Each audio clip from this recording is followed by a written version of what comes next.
Eh bien, bonjour à toutes et à tous et bienvenue pour cette heure d'échange autour d'une proposition conjointe de la CFDT Cadre et du CREFAC, d'un projet de session intitulé Manager, quel est mon rôle? Alors, je remercie l'ensemble des personnes qui se sont connectées ou qui vont se connecter. Vous êtes plus d'une centaine à nous avoir indiqué votre intérêt pour le sujet et déjà plus d'une trentaine à être en lien. Euh, Nous envisageons d'enregistrer ce webinaire de manière à le mettre à disposition des personnes qui n'auraient pas pu assister en temps réel. Voilà, donc je tenais à vous en aviser de façon à ce que si vous faites le choix d'afficher ou non votre caméra. Alors, on a reçu en amont de cette matinée deux ou trois remarques de personnes qui avaient reçu l'invitation et qui nous ont fait remarquer que le panel d'intervenants du jour était très masculin, exclusivement masculin. Voilà, donc en tout cas, merci de votre vigilance et de nous rappeler que nous devons penser le management et penser l'ensemble de nos interventions d'une façon la plus reflétant plus la mixité de notre organisation. Hein. Voilà, il y a des choses qui se font jour. On ne se rend pas compte quand on a un peu le nez dans le guidon parfois. Alors, la question du manager et la préoccupation pour les managers est un enjeu fort depuis plus de 10 ans de toute la CFDT cadre et de ses différents modes d'action. Une prise de conscience que ce qu'ils et ce qu'elles vivent et de leur rôle clé de voûte dans la qualité du travail et de la qualité de vie au travail des équipes qu'ils encadrent. Cette prise de conscience, elle a aussi été renforcée par tout ce qui s'est passé autour de la crise chez France Télécom et des enjeux des préoccupations autour du stress. Et dans les années 2008, je crois, aux États généraux du management, on a fait une communication qui s'intitulait Occupons-nous des managers. On avait l'impression que dans toutes les politiques d'entreprise, tous les accords interprofessionnels, c'était en quelque sorte l'angle mort des accords qui pouvaient être signés, des politiques qui se mettaient en place. On ne pensait jamais finalement quelle était la place et comment on outillait les managers pour mettre en place l'ensemble de ces accords, de ces politiques. Alors pour nous aussi, il s'agit de s'intéresser aux managers comme un ferment du travail collectif, du travail collaboratif ou coopératif. C'est aussi pour la CFDT une façon de dépasser les oppositions catégorielles, les oppositions entre exécutants-chefs, etc. Ce qui est intéressant dans l'année qui vient de s'écouler, en 2020, c'est que des besoins, ou les besoins des managers apparaissent de façon plus prégnante dans les derniers accords qui ont été signés au niveau interprofessionnel. Par exemple, dans l'ANI cadre 2020 qui a été signé il y a un an, on y voit sous la plume, en gros, des partenaires sociaux, donc patronaux, le constat qu'il y a une attente d'une forme de renouvellement des pratiques managériales qui soit en capacité d'articuler les enjeux organisationnels, les enjeux de l'implémentation des outils numériques, mais aussi les enjeux liés au maintien du lien collectif, des liens humains dans les collectifs de travail. Et cette année cadre pointe un certain nombre de situations professionnelles qui méritent, je cite, une attention particulière de la part de l'employeur, donc une attention particulière de la part du manager en direction des équipes. On parlera tout à l'heure avec Jérôme un peu plus du management à distance, mais je tenais à vous souligner que l'ANI télétravail, donc l'accord national interprofessionnel du mois de novembre, mentionne 49 fois le mot organisation et 26 fois le mot management. Jérôme nous dira très certainement que le télétravail est en quelque sorte la revanche des managers. Et cette ANI télétravail est peut-être le premier accord national interprofessionnel signé par les partenaires sociaux, patronaux comme syndicats, qui insiste autant sur les relations manager-manager. Et cela va bien au-delà de simplement la relation entre le manager et le travailleur à distance. C'est vraiment la préoccupation du management collectif, le maintien du collectif et en même temps la prévention de l'isolement des individus. Cet accord, c'est en quelque sorte l'émergence d'un devoir de vigilance managériale face à la demande d'attention du salarié. Et cela va bien au-delà de la mode actuelle de la bienveillance tant rabâchée par les médias. Donc, ce devoir de vigilance managériale, c'est un axe important pour la CFDT. C'est une autre façon de parler du fameux prendre soin, mais c'est aussi une autre façon d'exprimer des choses que l'on lit et que l'on a écrit depuis plusieurs années dans un certain nombre de productions, comme le fameux livre rédigé en 2015 par Bernard Jarry-Lacombe, ici présent, et Jean-Paul Boucher, Manager sans se renier. Mais c'est aussi le travail d'accompagnement des managers que l'on essaye de faire à travers un guide un peu plus pratique sur des situations concrètes de travail, produit par la CFDT Cadre. Mais il faut pas mettre sous le boisseau l'ensemble des travaux qu'on commence à faire aussi sur les enjeux de l'organisation. Tout à l'heure, on parlera de la performance organisationnelle. Donc, il y a un autre guide qui a été produit par le CREFAC et la CFDT Cadre. Et puis, la CFDT Cadre et le CREFAC, on ne vit pas dans notre bulle.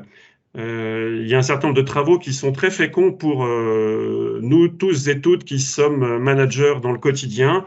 Je voudrais citer les travaux de l'ANACT, parus en 2017 sur le management du travail et qui me semble comporter des points de repère très intéressants, très instructifs, très structurants pour notre pensée réflexive sur l'agir managérial.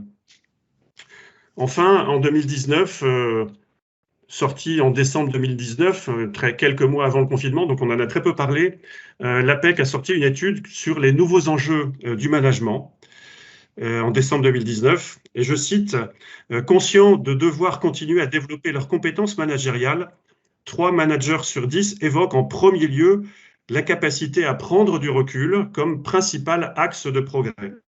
Accaparés par une grande diversité de missions qui ne leur laissent que peu de répit, les managers ont conscience de manquer parfois de recul. Donc cette conclusion de cette étude de l'APEC, eh bien, c'est cette prise de recul, c'est bien ce que vise à vous proposer la session manager, quel est mon rôle? Merci Bernard, je te passe la parole pour la suite des interventions. Merci Laurent pour cette introduction. L'objet de mon propos, c'est de vous introduire plus dans la finalité et le contenu de cette session, qui est dans son objectif, dans la droite ligne de ce que vient de dire Laurent Mailleux, à savoir la prise de recul. Et c'est pas un constat qui date de l'année dernière, hein. C'est un constat que nous avons fait très largement dès les difficultés exprimées notamment en 2008 par les cadres et les cadres syndiqués qui exprimaient qu'ils ne se retrouvaient plus vraiment dans leurs fonctions et qui doutaient même de leurs fonctions. C'était quoi à cette époque être manager? Il y avait un doute un peu existentiel. Donc on avait décidé dès ce moment-là qu'il fallait répondre, qu'on pouvait et qu'on devait répondre à cette question, à cette demande, en mettant à disposition, dans le cadre du CREFAC, une session qu'effectivement j'appelle de prise de recul et de réflexion. Donc c'est pas du tout une session de formation académique, au contraire, c'est une approche qui sera basée sur un peu le vécu de chacun et discutée dans une alternance entre des témoignages et des apports conceptuels par des gens qui ont en général déjà réfléchi à tout ça et qui l'ont exprimé sous forme de papier ou de livre. Et donc, à propos de livres que Laurent a cités, je voudrais juste compléter la liste parce que parmi les intervenants, il y a Jean-Marie Bergère, qui aura la parole tout à l'heure, et qui avait, dans le cadre de l'Observatoire des cadres, contribué aussi à faire un livre qui date de 2015, qui est aussi très intéressant sur à quoi servent les cadres, et dans lequel on piochera aussi, au même titre aussi que Manager sans se renier, ça sera un peu des points de référence dans le cadre de la session et des interventions et des ateliers. Voilà. Alors, je ne me suis pas présenté, je suis donc Bernard Jarry-Lacombe. J'ai été pendant de nombreuses années à la CFDT Cadre et animateur de l'Observatoire des cadres et donc co-auteur sur la question du management. Je dirais que le fil conducteur dans notre vision des choses, il s'agit de relier les pratiques des managers et les valeurs qui nous font vivre. Voilà. Et parce que si on n'arrive pas à mettre ça en relation correcte, on fait forcément, on est d'abord très très malheureux dans son travail, premièrement, on est un petit peu à côté de ses pompes, si je puis dire vulgairement, et d'autre part, on est très mal à l'aise pour agir. Donc déjà, prendre conscience des valeurs qui nous animent et des pratiques qui sont les nôtres. Alors les pratiques, c'est pas tout seul dans un vaste univers vide. Non, les pratiques, elles sont forcément en relation avec des organisations de travail, des collectifs, des personnes, une hiérarchie, etc., etc. Voilà. Donc ça veut dire tout de suite, on sent qu'on est dans une réflexion qui est compliquée, parce que le contexte des managers est forcément relativement compliqué. Je voudrais préciser, avant d'aller plus loin, que cette session, elle s'adresse bien sûr à des cadres qui sont essentiellement managers de proximité, donc c'est des responsables d'équipe, responsables de département, responsables de service, mais c'est aussi des chefs de projet qui ont une fonction de management, c'est aussi des cadres qui, à travers leur expertise, peuvent avoir un rôle de management technique autour d'eux. Voilà. Donc, ça veut dire quoi? Ça veut dire que la notion de management et de la fonction de manager, c'est un continuum entre le manager, je dirais un peu plus au sens hiérarchique traditionnel, et puis quelque chose d'assez horizontal qui touche au contenu technique, par exemple, ou administratif dans certains collectifs. Et donc aussi, il est très important de souligner que on n'est pas manager, ça n'est pas équivalent à cadre.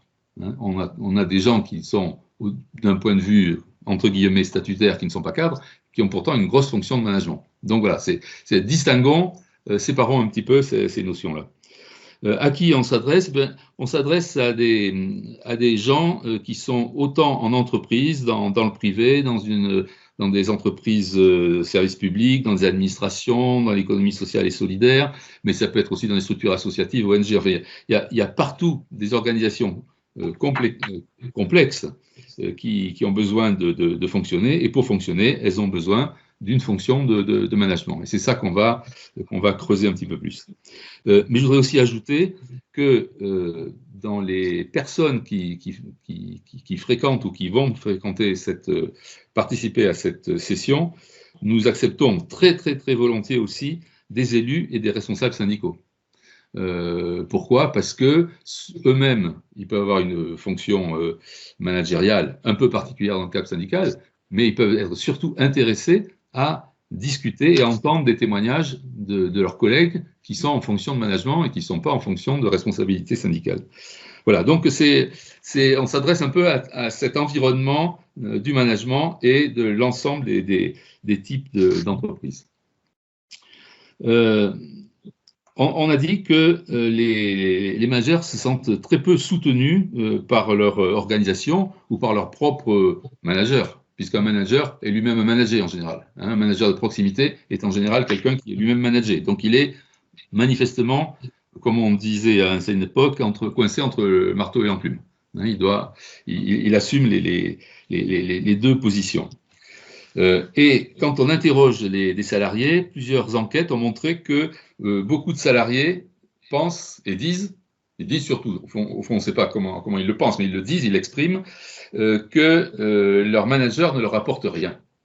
Et ça, je dirais que c'est un peu dramatique, parce que ça interroge vraiment cette fonction. À quoi sert le manager? En fait, quand on regarde, et on en reparlera tout à l'heure un peu plus en détail, cette fonction, elle est complètement indispensable. Vous n'avez pas une organisation qui fonctionne, qui avance, sans manager. Mais elle n'avance pas qu'avec les managers. Elle avance avec toute l'organisation, y compris, bien sûr, tous les salariés. Donc, la notion de collectif est absolument fondamentale, et de voir l'organisation en proximité, mais l'organisation un peu plus globalement, il faut la voir comme un collectif. Et là, ça pose toutes les questions sur un peu la démocratie, l'expression, le pilotage stratégique, etc. Néanmoins, pour notre session, ce qui nous intéresse, c'est comment le manager de proximité vit cette fonction, comment il peut se situer dans sa fonction. Et là, je ne vais pas rentrer dans tous les détails parce qu'on va être plusieurs à en parler.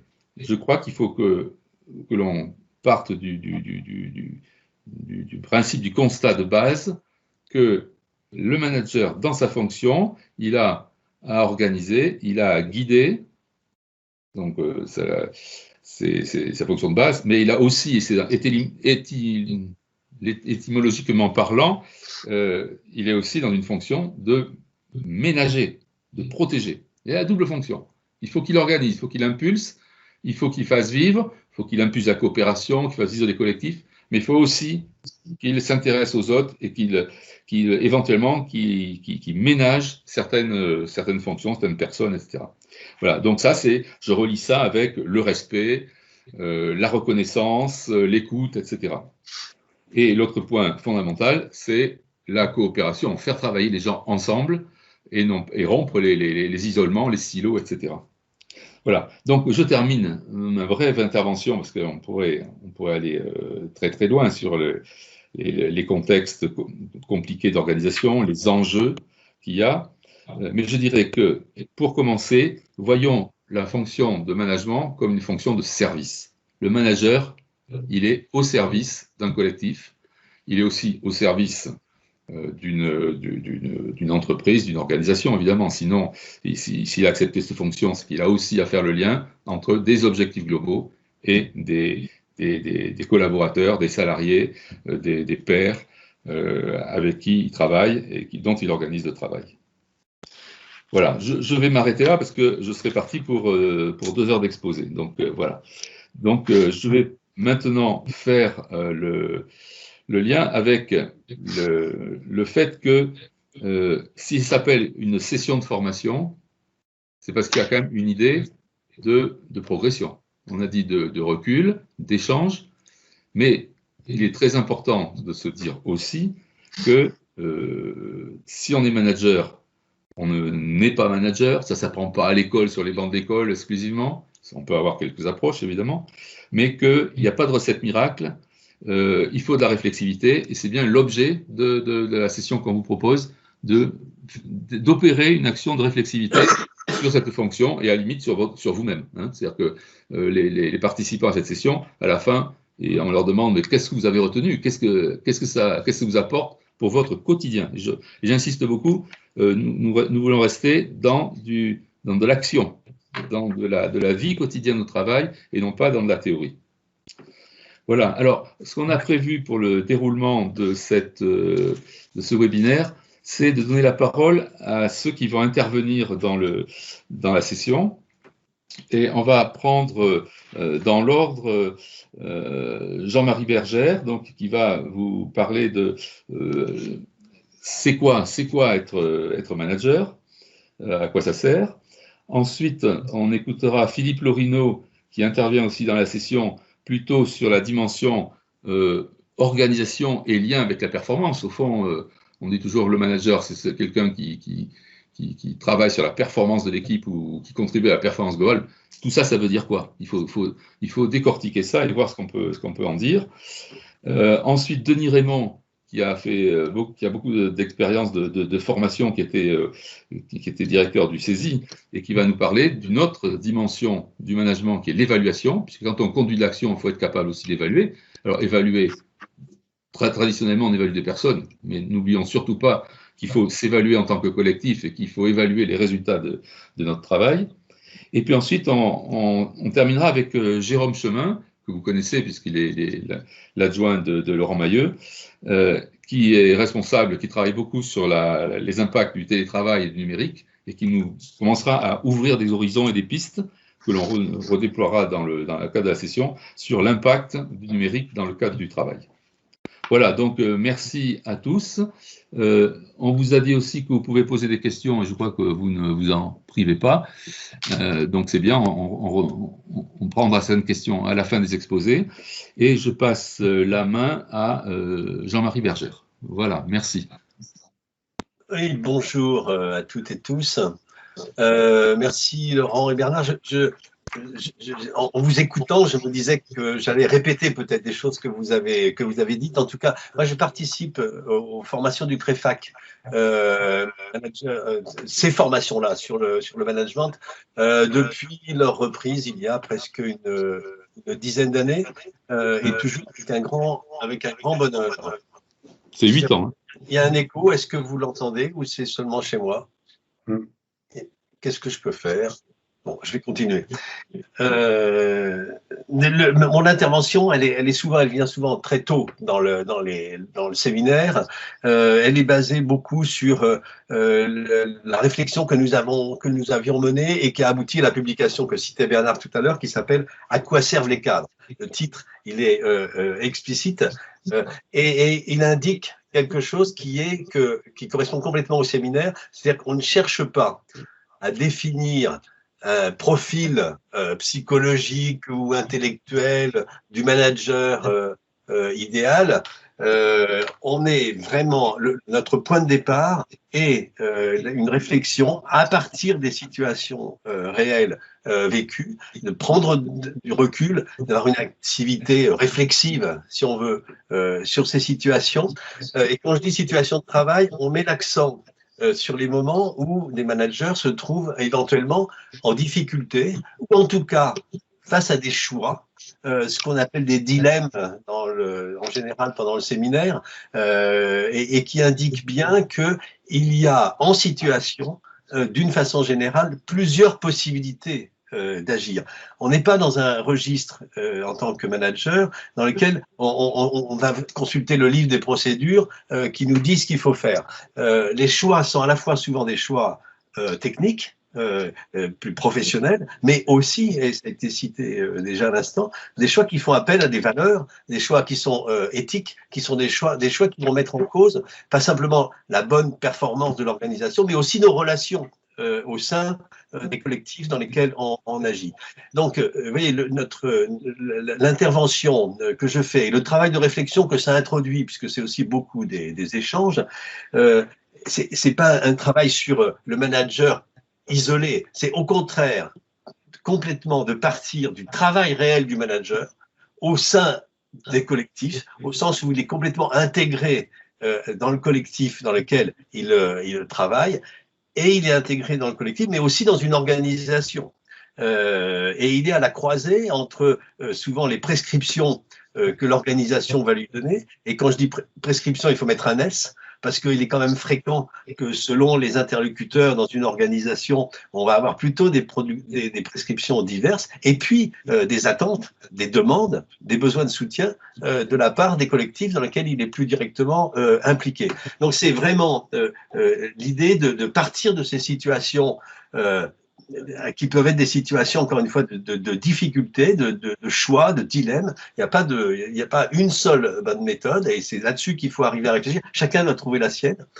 C'est des situations aussi qui peuvent procurer beaucoup de joie. Le mot de difficulté ne doit pas être pris comme la seule perspective pour le management. Il y a aussi notamment parce qu'on résout des situations difficiles, et à ce moment-là, il y a aussi quelque chose qui est de l'ordre de l'émotion, de la satisfaction. Moi, je ne vais pas en dire beaucoup plus, donc vous voyez que c'est ma perspective. Moi, j'ai une expérience à la fois directe, concrète de direction, de management dans le privé, au sein d'un conseil régional, au sein du monde associatif, mais j'ai aussi toute une formation aux sciences humaines. Donc l'idée, c'est bien effectivement de croiser ce que les sciences humaines peuvent apporter, ce que l'expérience pratique peut également apporter, pour essayer on a utilisé le terme de prendre du recul, de trouver des repères qui vont être ensuite utiles à chacun dans l'action, dont chacun doit pouvoir ensuite faire son miel. Hein, c'est bien ça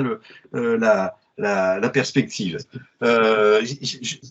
Et vous voyez bien, quand je dis tout ça, j'insiste sur le fait que le management, c'est une activité qui, à la fois, qui fait appel à beaucoup de choses très rationnelles et qui doit être fondée aussi sur des raisonnements et la rationalité, mais dans lequel on ne peut pas exclure l'aspect sensible, relationnel, humain. qui doit être totalement pris en compte, pris en charge.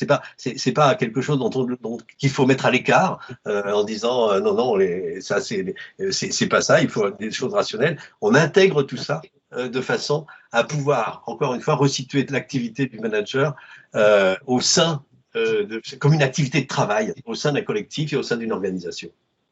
Voilà. Ben, écoute, merci Jean-Marie, ça illustre tout à fait le fil conducteur de la session. Et effectivement, la session commencera par ce type de réflexion et d'approfondissement et d'éclairage. Voilà, et permettra ensuite à chaque participant d'apporter son propre témoignage ou ses propres réactions, exprimer ses difficultés ou ses plaisirs dans le cadre de sa fonction.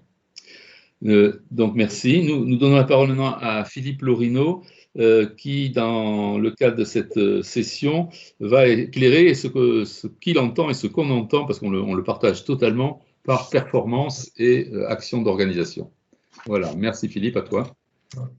Bien, bonjour à tous, merci. Effectivement, je pense que s'il y a un sujet sur lequel les managers sont fortement impliqués, c'est bien celui de la performance, au sens, d'ailleurs, je le précise tout de suite, au sens de la performance organisationnelle.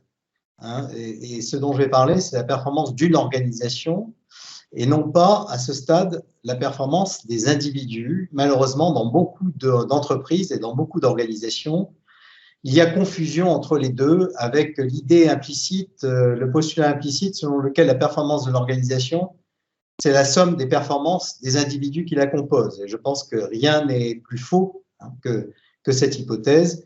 Il est évident que la dimension coordination, c'est un peu comme dans une équipe de football, hein, la dimension collective joue un rôle fondamental en termes de coordination, répartition des rôles, etc.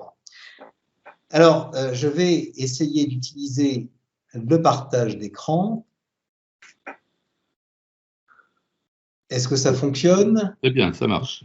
Voilà. Alors, ce que je voudrais dire, c'est que s'il y a un sujet sur lequel il est important pour les managers de prendre du recul, c'est bien celui du pilotage de la performance organisationnelle. Parce que c'est bien un sujet sur lequel ils se sentent souvent pris entre le marteau et l'enclume, comme l'indiquait Bernard Jarry-Lacombe. Et donc, il est essentiel de sortir de cet espace dangereux entre le marteau et l'enclume en prenant un peu de recul sur cette notion de performance organisationnelle. Alors, d'ailleurs, je ne me suis pas présenté, je me présente rapidement. J'ai été fonctionnaire, puis manager dans un grand groupe, dans le groupe Bull, pour ne pas le nommer, dans un grand groupe industriel, dans lequel je me suis beaucoup occupé de pilotage de la performance et plus particulièrement de pilotage de la performance dans le domaine de la production industrielle et dans le domaine de la logistique. J'avais donc une assez forte expérience en gestion des opérations, en gestion très opérationnelle. Et puis, depuis maintenant un assez grand nombre d'années, je suis chercheur, plus particulièrement axé sur la question de l'organisation, sur la science des organisations. Alors, prendre un peu de recul et essayer et ce que nous allons faire ensemble dans cette session de formation, c'est essayer de décortiquer de manière non technocratique cette notion de performance. Concrètement, de quoi s'agit-il? Et concrètement, piloter la performance organisationnelle, c'est relationnel. C'est pour ça que j'utilise la métaphore d'une corde tendue entre deux extrémités. Il s'agit en quelque sorte d'avoir toujours en main deux manettes et de manœuvrer les deux manettes en même temps pour essayer d'optimiser la relation entre deux pôles.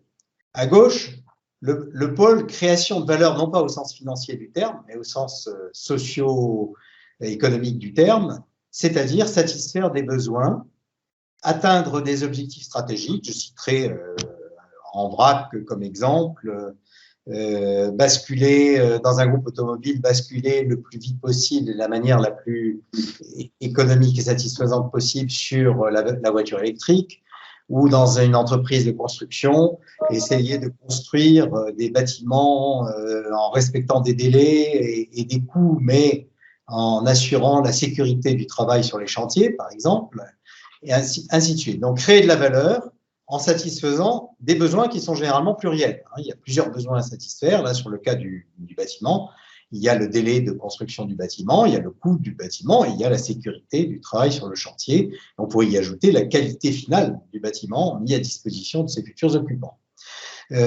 Donc, des objectifs à atteindre. L'autre pôle à droite, c'est en faisant quoi? Quelle est l'activité collective?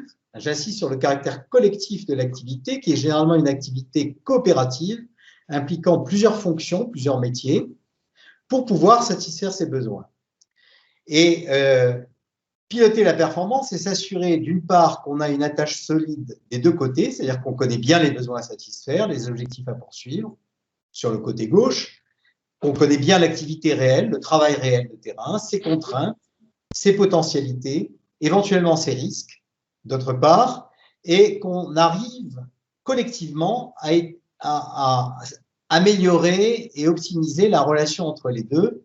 Par exemple, dans certains cas, lorsqu'on connaît bien les besoins à satisfaire, on se rend compte que dans l'activité, on fait des choses qui ne servent pas à grand-chose, dont on peut se passer et qui permettraient de réduire l'effort, la charge mentale, etc., sans que ça dégrade la satisfaction finale du besoin. Ou inversement, en connaissant bien l'activité, on peut se rendre compte qu'il y a peut-être des choses que l'on pourrait faire, que l'on ne fait pas, et qui amélioreraient grandement la prestation de service final et la satisfaction du besoin. Donc, jouer sur les deux pôles en même temps. Alors, ceci m'amène à résumer en disant qu'un pilotage de performance pertinent, c'est piloter, c'est répondre à des questions qui sont en quoi cette activité collective dont, en tant que manager, j'ai la charge, contribue-t-elle à la valeur à créer et comment pourrait-elle y contribuer mieux? On est aussi dans une optique de progrès, d'amélioration. Mieux, bien sûr, en s'entendant, mieux pour la satisfaction du bénéficiaire final, de l'usager, du client, etc. Mais mieux aussi pour les salariés qui sont impliqués dans cette activité, mieux en termes d'économie d'effort, de confort, etc. 3 conditions de pertinence à remplir. La pertinence par rapport aux objectifs de création de valeur connus et compris de tous. La pertinence par rapport au travail réel, aux caractéristiques du travail réel, est-ce qu'on n'est pas complètement à côté de la plaque? Et la pertinence par rapport aux motivations et aux compétences individuelles des salariés. La difficulté de ce rôle du manager, c'est que très souvent, on a des dirigeants qui ont ce que j'appellerais une tentation taylorienne, c'est-à-dire qu'ils nient la complexité de l'activité, le fait que cette activité évolue en permanence. Il y a une tendance à faire l'hypothèse que les experts savent mieux que les acteurs, qu'un bon modèle théorique, que des algorithmes, voire un automate, sont plus fiables que le retour d'expérience des acteurs, que l'activité collective, après tout, ça n'est jamais qu'une somme d'activités individuelles, et donc, pour résumer le tout, la bonne gestion, le bon pilotage de performance, c'est la gestion par des chiffres, et si possible, des chiffres individualisés. Et face à cette tentation technocratique, taylorienne des dirigeants, une fonction essentielle du manager, c'est d'organiser un retour d'expérience en chair et en os, à travers des témoignages, à travers des récits, à travers du vivant, pour faire du pilotage de la performance, non pas relever les compteurs avec quelques chiffres, ce que j'appelle relever les compteurs, mais un dialogue vivant qui permette à tout instant de remettre en cause ce qui doit être remis en cause, aussi bien du côté des objectifs que du côté des caractéristiques et de l'organisation de l'activité. Et collectivement, dans cette session, on essaiera de réfléchir sur le comment faire, parce que cette mission essentielle du manager, d'organiser un retour d'expérience vivant, d'organiser un dialogue sur la performance qui soit un dialogue ouvert et vivant, c'est facile à dire, c'est pas facile à faire. Et donc, c'est là-dessus que vont porter nos échanges. J'essaierai de m'appuyer sur 1 ou 2 exemples concrets vécus, et nous discuterons sur piloter la performance vue de cette manière-là, comment ça peut se mettre en œuvre lorsqu'on est manager. Voilà, merci Philippe. Je pense que ça aussi, ça nous éclaire bien sur une des dimensions de la session. Je passe maintenant rapidement, parce que le temps tourne, la parole à Denis Raymond, donc qui va dire en 2 mots, qui va se présenter en 2 mots, et qui va nous dire en quoi l'évaluation est indispensable. Merci. Bonjour à tous, donc je suis Denis Raymond. Donc j'interviens là comme praticien du management sur des fonctions de direction et en même temps aussi comme veilleur en tant que directeur de practice de ce sujet-là dans un certain nombre d'organismes et passionné de formation bien sûr. Et donc on va nous s'interroger, donc comme l'a dit tout à l'heure Bernard, et puis comme aussi ça a été précisé par Laurent, Jean-Marie et Philippe, la question de la prise du recul autour de manager, quel est mon rôle, la question de l'évaluation s'impose comme étant une évidence en fait. On a même dans un certain nombre d'organisations, quand on demande qui est ton manager et qu'on ne sait pas bien tellement on a de rattachements qui sont hiérarchiques, fonctionnels, etc. Mon manager, c'est celui qui m'évalue. Hein, donc on rentre dans ce sujet-là. Donc le sujet de l'évaluation s'impose comme une évidence sans pour autant qu'il soit si évident que ça. Et comme, si je reprends le fil du propos de Philippe tout à l'heure, qui parlait de la façon dont on va pouvoir piloter la performance, la performance, ça va se piloter sur l'évaluation que je vais pouvoir en faire. Et du coup, on va se poser des questions de est-ce que je peux mesurer la performance, ou est-ce que simplement la performance, finalement, c'est juste, je vais avoir des KPI, des indicateurs, etc., qui produisent de la mesure, mais qui ne sont pas l'évaluation de cette performance-là. L'évaluation, c'est à moi de la construire avec un certain nombre de choses. Et donc là-dedans, on a à la fois un peu des paradoxes qui sont une organisation qui nous pousse en tant que manager à avoir des rendez-vous d'évaluation individuelle, et l'activité telle qu'on vient de la concevoir qui nous amène sur des organisations dans lesquelles c'est le collectif qui est important. Et donc on va s'interroger, nous, sur qu'est-ce qui se passe dans le manager, prendre du recul sur ces questions-là, qu'est-ce qui se passe dans l'acte d'évaluation, comment je l'organise, comment je le construis, comment je le structure, comment par exemple je peux assumer la part de subjectivité que je vais avoir dans la production d'un jugement. Hein, parce qu'une partie de ma fonction, elle repose sur ce point-là. Et le deuxième sujet qu'on va aussi avoir là-dessus, c'est si la performance du coup est collective et qu'on parle simplement de contributions qui sont des contributions individuelles, comment je fais l'articulation finalement entre ces deux sujets. On a bien entendu un petit moment où on va s'interroger quand même sur le rendez-vous de l'entretien. Alors, on a un petit document de la CDT cadre sur l'évaluation, je ne sais pas si c'est clair, hop. Voilà, sur l'évaluation halte au rendez-vous manqué, dans lequel la CDT indique bien que l'entretien est un véritable acte de management. On demande à ce qu'il soit reconnu dans les missions des cadres et des managers et qu'on doit aussi disposer du temps nécessaire pour le faire. Mais une fois qu'on a dit ça, moi qui suis le manager, je vais procéder à cet exercice-là avec quel cadre de référence. Et on va donc tirer le fil d'un certain nombre d'éléments de cadre de référence pour avoir des points de repère et simplement pouvoir traiter aussi ou composer avec l'aspect relationnel et sensible humain dont parlait Jean-Marie dans son introduction. Et on va essayer de parcourir, de regarder un certain nombre de points sur comment cet acte-là a un lien direct, par exemple, avec le fait de parler du travail. Comment je parle du travail dans cette évaluation-là et non pas comment je parle que de la personne. Comment je vais travailler sur des éléments de motivation et comment je pense la motivation, moi, c'est quoi mon élément de pensée qui va m'engager derrière à avoir des actions ou avoir des relations ou de mettre en place des dispositifs qui vont plus ou moins répondre à mes objectifs. Et, bref, donc on part de cette question d'évaluation que l'on va inscrire dans le fil des propos précédents et on va tirer le fil sur un certain nombre de points de repère pour agir et interagir en connaissance de cause par rapport à nos équipes. Merci Denis.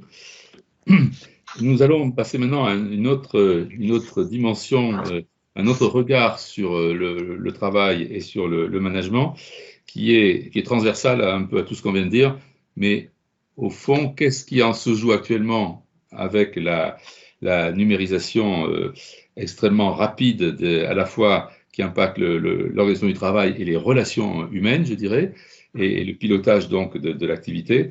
Et donc c'est Jérôme Chemin qui va nous expliquer, nous parler des questionnements qu'il va aborder au cours de la session à ce sujet-là.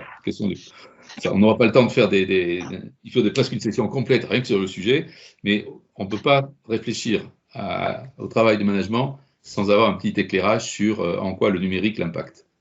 Voilà, Jérôme, à toi la parole. Merci beaucoup Bernard, bonjour à tous. Donc je suis en effet Jérôme Chemin, je suis secrétaire général adjoint de la CFDT4, je suis en charge du numérique. Je suis aussi délégué syndical central adjoint à la CFDT Accenture. Donc Accenture est une entreprise de conseil américaine. Sur lequel j'ai occupé des postes de responsable, et j'ai été amené à travailler donc énormément à distance avec des personnes basées dans les pays du Nord, aussi en Belgique, aux Pays-Bas, etc. Donc j'ai eu une petite pratique du management à distance. Dans un développement numérique très très rapide de l'activité. Donc c'est la raison pour laquelle il nous a paru important cette session du CREFAC, en tout cas, d'aborder le numérique et le management. Alors le numérique et le management, ça sera sur deux aspects importants. Déjà, la numérisation des activités du manager. Voilà, donc on parlera de tout ce qui est les questions du reporting, de tous ces outils en fait qui ont été donnés aujourd'hui au manager. Donc pour lui donner d'un côté plus d'autonomie, plus de responsabilité, mais aussi d'un autre côté lui donner plus de charge de travail, puisque à côté de ça, on lui a supprimé énormément de supports, que ce soit du support administratif, du support financier. Donc, on essaiera de couvrir dans cette formation un petit peu toutes ces modifications. Et puis, la deuxième chose, ça va être de parler du management à distance. Voilà, on en a beaucoup entendu parler ces derniers mois. Donc avec cette crise sanitaire, ce télétravail imposé, qui a été découvert, donc ce télétravail découvert par la majorité de la population française, hein, donc qui a appelé des nouvelles pratiques managériales, mais on verra aussi que ce management à distance, finalement, il a quand même ses fondements dans le management tout court. Et quand on entend aujourd'hui, parce qu'on est beaucoup sollicité, on entend beaucoup d'entreprises, de directions qui veulent former leurs managers sur le management à distance, on se rend compte bien souvent qu'il y a une petite hypocrisie dans la façon d'aborder la question, à savoir que les directions d'entreprise n'osent souvent pas dire à leurs managers qui n'étaient pas forcément toujours très très bons dans le management qu'on appelle en présentiel, et que c'est une façon de présenter donc ce nouveau management à distance, une façon plutôt d'aborder le management dans sa globalité. Cela dit, le management à distance, il a quand même ses spécificités. Il n'est pas arrivé avec la crise sanitaire, il n'est pas arrivé avec le télétravail. On travaillait déjà à distance bien avant. On avait déjà des managers qui étaient responsables d'équipes disséminées dans toute la France. On avait déjà des managers qui travaillaient à distance quand on avait des équipes qui avaient été offshorées, que ce soit en Inde ou dans les pays asiatiques, ce qui a des impacts, et on en parlera dans la formation évidemment, sur les rythmes de travail, les problèmes de déconnexion, puisqu'on travaille sur plusieurs fuseaux horaires aujourd'hui quand on est manager, donc ça c'est quelque chose qu'on abordera. Et puis toutes ces questions aussi qui ont surgi pendant le confinement. Laurent le disait en introduction, là, j'aime bien employer en effet ce terme de revanche du management de proximité. Le manager de proximité qui avait été un petit peu chahuté ces dernières années par les modèles d'entreprises dites libérées, donc on essaiera en effet d'évoquer un petit peu ces cadres-là, et de voir que ce manager de proximité il a été véritablement remis en avant. Ça a été aussi celui, dans les différents sondages qui ont été faits, notamment celui qui a été fait par la CFDT Cadre et Kantar, celui qui a véritablement souffert le plus de cette crise sanitaire, puisqu'il y a eu énormément de choses à gérer. Déjà l'opérationnel, parce qu'il faut rappeler que bien souvent le manager est aussi et d'abord un opérationnel, donc il a une activité à suivre, il a une activité de management, bien souvent à faire en dehors des heures de travail, puisqu'il n'a pas le temps de le faire souvent au quotidien, et en plus il a été amené à gérer pendant cette crise, je dirais, je remploie un terme qui nous a été dit par manager, c'est pour ça que je mets beaucoup de guillemets, en fait presque un travail d'assistante sociale, voilà, parce qu'il a eu à gérer des situations, il est rentré dans la vie privée de ses équipes, souvent avec difficulté, parce que c'était des fois très très dur pour lui d'avoir des questions qui lui étaient posées sans avoir les moyens souvent d'y répondre. Donc on essaiera de voir un petit peu comment répondre à ce genre de choses. Et puis il y a eu toute l'animation du collectif. Voilà, ça c'est quelque chose aussi qui se posait fortement avant la crise sanitaire pour les gens qui travaillaient déjà à distance. Mais il y a évidemment toute cette animation du collectif. Parce que quand on parle de management à distance, on a toujours cette image un peu ancrée dans notre tête du manager présent dans les locaux de l'entreprise avec une partie de son équipe et l'autre qui est en télétravail. En fait, non, c'est toute l'équipe qui est à distance. À partir du moment où vous pouvez vous-même vous retrouver dans la situation du télétravailleur isolé quand vous êtes manager seul dans l'entreprise et que toute votre équipe est en télétravail ou est basée en toute la France. Donc, il y a évidemment un rapport aussi au lieu de travail, au lieu d'exécution de l'activité qui est importante. La façon aussi dont on va être obligé de formaliser l'informel parce que tous ces échanges qu'on avait à la cantine, à la cafétéria, dans l'ascenseur, etc., aujourd'hui, on ne les a plus. et le risque principal, évidemment, c'est une perte, une déperdition de l'information si on n'a évidemment plus les gens, tous les gens en face toute l'équipe en face de nous. Voilà, donc on essaiera un petit peu de voir tout ça dans l'information et surtout de retenir quelque chose d'important. C'est que on entend toujours des discours sur les positions de leader, sur les meneurs d'hommes, etc.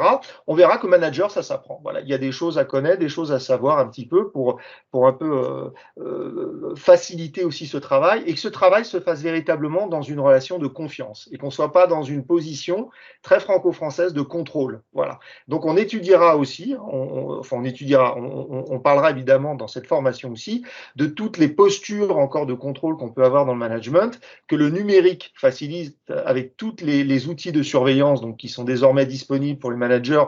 Vous n'êtes pas sans savoir, si vous avez lu des articles sur la question, que les ventes de logiciels de surveillance aux États-Unis ont augmenté de 300% pendant le confinement. Voilà, donc on se rend compte que la confiance, c'est pas encore quelque chose de très très bien partagé. Et on verra pourtant que c'est le moteur clé, en tout cas, du bon fonctionnement d'un management à distance. Voilà Bernard, je voulais pas faire trop long. Eh ben, c'est super, tu as très bien relu l'ensemble de tout ce qu'on a vu, donc c'est très intéressant. Donc ce que je vous propose maintenant, on a 10 minutes devant nous, c'est peut-être d'aborder des questions qui nous sont posées sur le fil de conversation. Et je vais demander à Laurent, qui a dû suivre un petit peu plus précisément que nous le fil, si tu as repéré des questions qui mériteraient qu'on en parle. Alors, très tôt dans le webinaire, à 11h37, Paul nous pose la question suivante. Vous ne pensez pas que nous demandons trop de choses aux managers? Le salarié ne devrait-il pas se prendre en charge et avoir moins d'attentes vis-à-vis de son manager? Ah, ça, c'est une question redoutable. Alors, on peut y répondre de plusieurs façons. Je vois que Jean-Marie est pressé d'y répondre, donc je lui passe la parole tout de suite, et puis Philippe aussi derrière. Non, mais c'est une question difficile, la charge de travail qui est très vite considérable, parce que c'est aussi ce qu'on voit très souvent. Les managers sont pas seulement à la croisée des chemins entre l'organisation et leur collectif, mais aussi ils n'arrivent pas à se concentrer sur une activité. Ils sont très souvent sollicités dans l'urgence sur beaucoup de tâches, ce qui augmente l'idée que la charge de travail est importante. Alors quand il y a un travail sa propre organisation est importante. Après, sur la question elle-même, je ne sais pas si c'est les salariés, le collectif qui demande tant au manager, ou si c'est pas l'organisation qui effectivement demande beaucoup de choses au manager de proximité et lui demande des choses éventuellement qui ne sont pas tout à fait dans la cohérence et qui augmentent l'idée que c'est une charge et une difficulté. Après, le deuxième volet de la réponse, c'est dire aussi que très souvent dans les témoignages, et y compris à titre personnel, on entend qu'une des plus grandes satisfactions éprouvés par les managers dans leur travail, c'est lorsqu'ils ont pu faire grandir les salariés qui sont autour d'eux, qu'ils ont petit à petit ils les ont rendus capables d'être plus autonomes dans leur travail. Si en jargonais, on parlerait d'empowerment, et que c'est bien un des rôles du manager de favoriser non pas la soumission de salariés obéissants et qui demandent toujours « et chef, qu'est-ce que je fais ?», mais d'avoir des collectifs dans lesquels, et le collectif fonctionne mieux avec des salariés qui qui ont renforcé leur pouvoir d'agir. Le pouvoir d'agir ne veut pas dire agir de manière individualiste, veut dire effectivement le pouvoir d'agir, c'est la manière de s'intégrer dans un collectif, mais en y étant contributif, en étant plus autonome. Voilà, je ne sais pas si je réponds, mais c'est ce type de discussion qu'on peut avoir. Merci. Philippe, tu voulais ajouter quelque chose, j'imagine? Oui, brièvement, je crois qu'effectivement, souvent, aujourd'hui, les managers sont surchargés de travail, ont une surcharge mentale. Je crois que ça résulte du fait, qui vient d'être mentionné par Jérôme Chemin d'ailleurs, que la culture française est une culture de contrôle. Ce n'est pas une culture de confiance, c'est plutôt une culture de contrôle. Et alors, ça se traduit par le fait que c'est développer une culture du contrôle du côté de la hiérarchie du manager, c'est-à-dire que la hiérarchie du manager attend du manager qu'il soit capable de contrôler au sens strict du terme son équipe, et donc éventuellement de rendre compte en détail de ce que fait l'équipe. Mais ça se traduit aussi au niveau du manager lui-même, parfois par une culture du contrôle, c'est-à-dire que le manager a l'impression qu'il ne pourra remplir ses objectifs que s'il contrôle, c'est-à-dire s'il sait ce que chaque salarié peut et doit faire, et du côté des salariés, par une attente de contrôle de la part du niveau hiérarchique. Alors, je crois qu'un enjeu fondamental aujourd'hui, c'est de rompre avec cette culture du contrôle et de se dire qu'un manager n'est pas quelqu'un qui sait mieux que les salariés ce qu'ils peuvent et doivent faire. Sortir de cette culture du contrôle pour aller véritablement vers une culture du pilotage collectif, le manager ayant vraiment en charge des aspects spécifiques qui sont par exemple des schémas de coordination. Savoir que, je prendrai un peu la métaphore du chef d'orchestre. Un chef d'orchestre, ce n'est pas quelqu'un qui sait jouer du violon mieux que le violoniste, du hautbois mieux que le hautboyiste, etc. C'est quelqu'un qui sait créer un mouvement d'ensemble.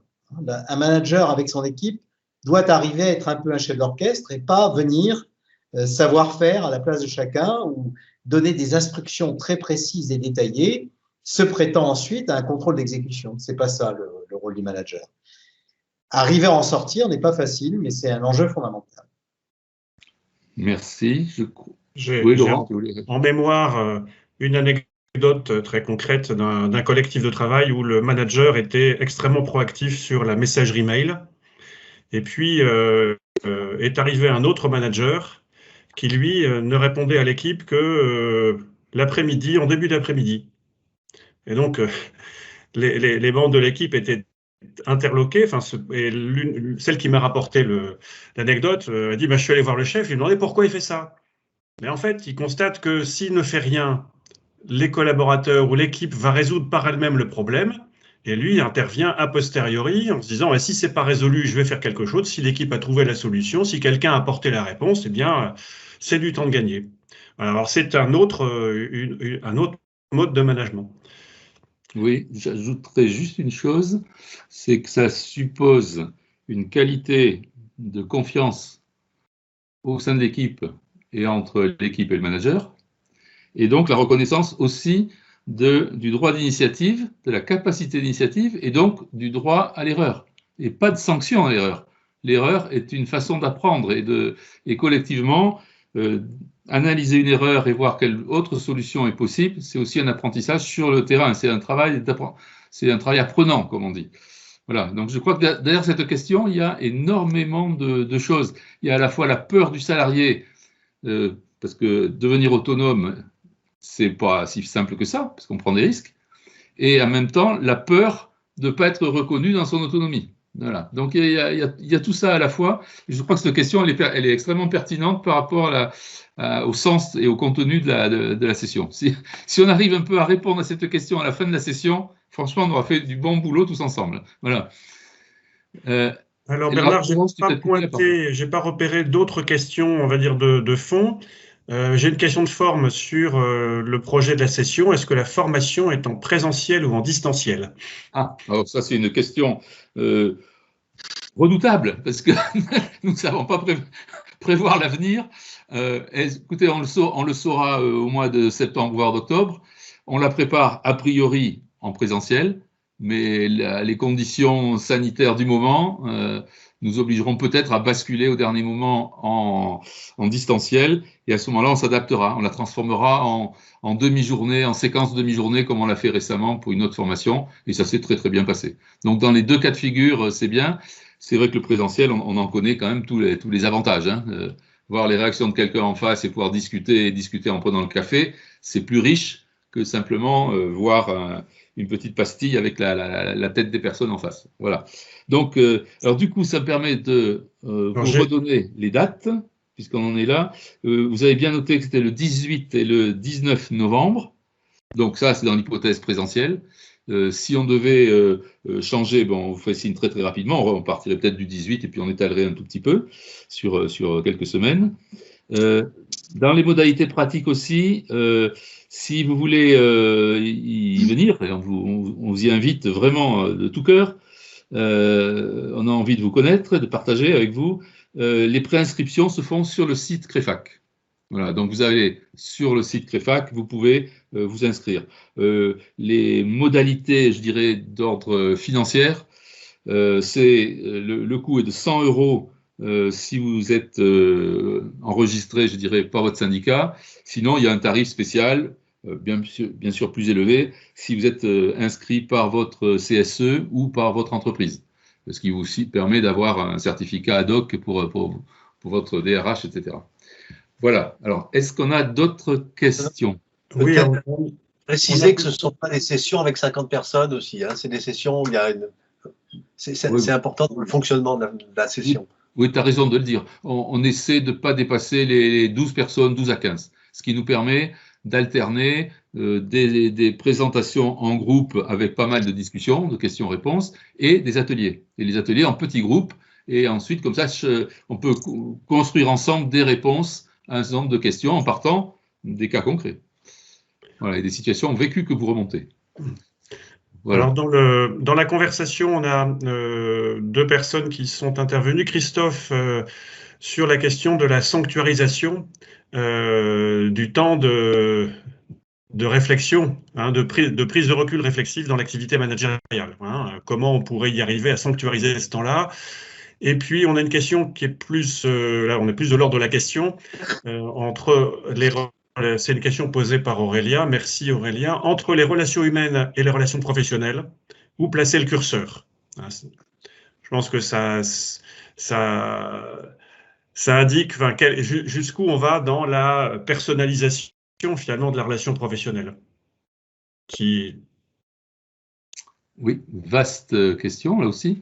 Et ça fait écho à ce que disait Jérôme sur le devoir de prendre en compte d'une certaine manière une partie de l'intimité, dans le cadre notamment des situations auxquelles on est tous confrontés avec la crise Covid et la mise en place très rapide du management à distance.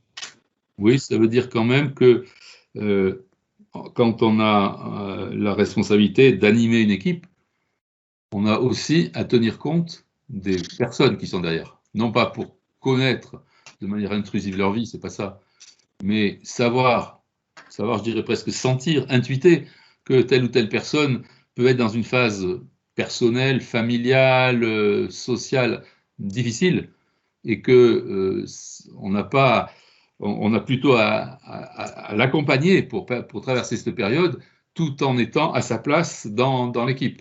Là, on est vraiment dans, je dirais, la capacité d'attention aux autres, d'écoute un petit peu, et ça s'invente pas. C'est-à-dire que ça demande, par exemple, enfin, il y a des choses très classiques que régulièrement le manager dit bonjour à tout le monde.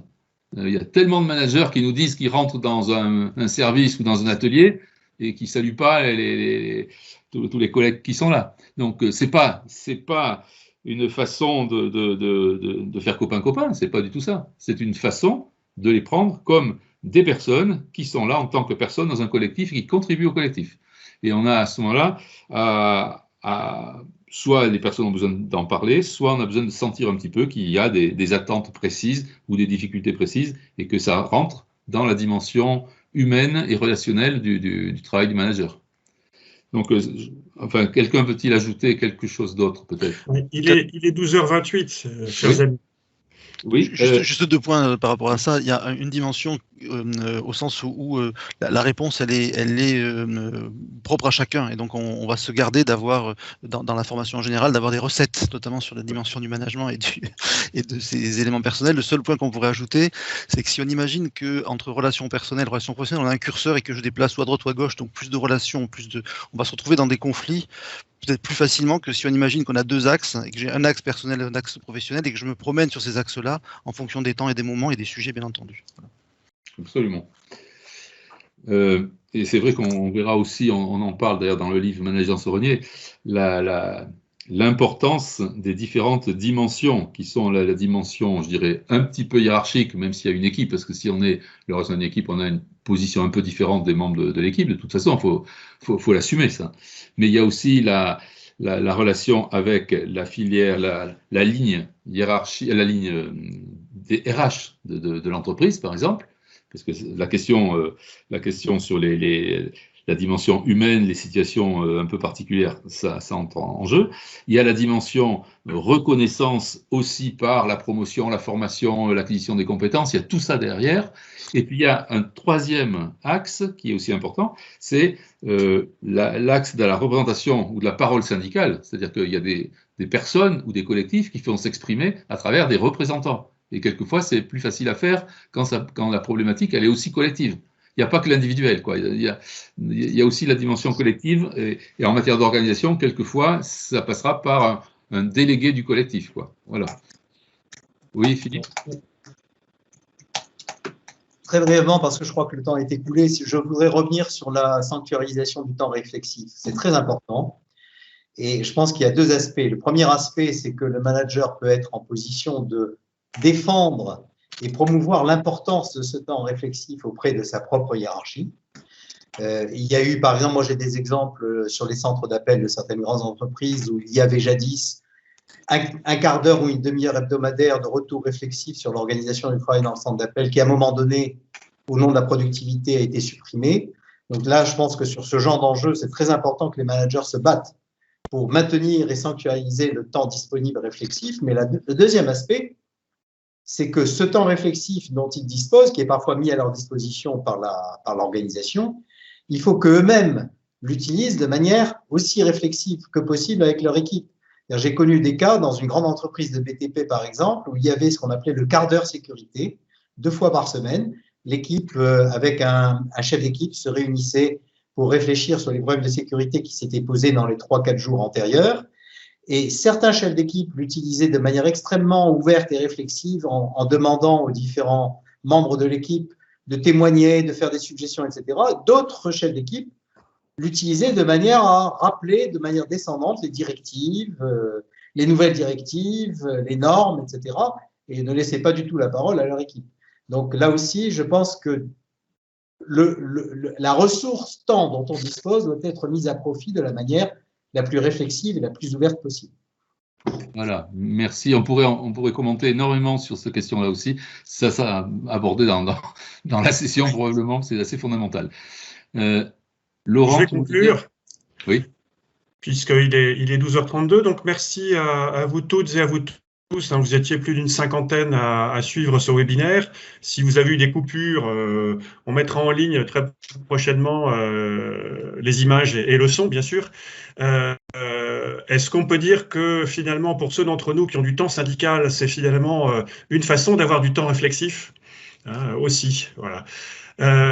Donc, merci d'avoir pris ce temps. On est preneur, bien sûr, de vos retours sur ce webinaire, si vous avez envie de nous faire quelques compléments, quelques avis. La CFDT4 vous propose un prochain webinaire le 5 juillet en fin d'après-midi autour du Flex Office. Donc, on va changer un peu de sujet, mais on va rester finalement sur l'enveloppe du travail et l'impact sur les organisations de travail. Donc, le webinaire sera réalisé sur la plateforme Webikeo, sur la chaîne CFDT4. Et vous pouvez déjà vous inscrire pour ce webinaire qui aura lieu le 5 juillet. Vous avez eu dans le chat l'ensemble des informations et des liens vers les différents documents qui ont été cités, ainsi que le lien vers la plateforme du CREFAC, où vous aurez le lien de préinscription pour la session des 18 et 19 novembre. Merci à chacun d'entre vous, merci aux intervenants de ce matin, bon appétit pour ceux qui déjeunent, et puis bonne fin de semaine, et à très bientôt. Voilà, au revoir. Merci. Et merci. Au revoir. Au revoir. Bon appétit et à bientôt. À bientôt.